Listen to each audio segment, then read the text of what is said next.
Really important at the start of the first tutorial in the semester to set out some of your expectations to the students, and I always try and do this in the first class, because if you leave it any later, the students some students might feel as though you're singling them out and speaking to them rather than the class generally. And some of the things that I tell the students in this first class is that the purpose of the tutorial or seminars is to give them an opportunity to apply the practical skills and principles that they've been developing in the lectures and in their readings, and really focus on that fact. And that leads nicely into the expectation for preparation. And I don't expect the students in my tutorials or seminars to have written a full answer to every tutorial every week. In fact, I tell the students in that first class, I would rather that they don't prepare any full answers for the whole semester if it means that they consistently prepare by at least reading the question and developing a bit of a plan and coming to class with something to contribute. So for me, it's really about consistency, and that applies particularly where there's a participation mark.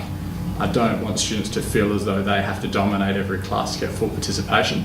and I actually emphasise to them that they will lose participation marks if they're dominating the class too much, because it is about giving everybody an opportunity to participate, and that is really important. However, I always caveat that with the point that if there is a long silence and no one is going to provide an answer, don't feel as though you can't because you've already said a few things. I don't want it to work like that. So a couple of other things I tell the students right at the start of semester is that I'm always going to be available after the class, and because I'm a sessional academic, as you will probably be if you're watching this video,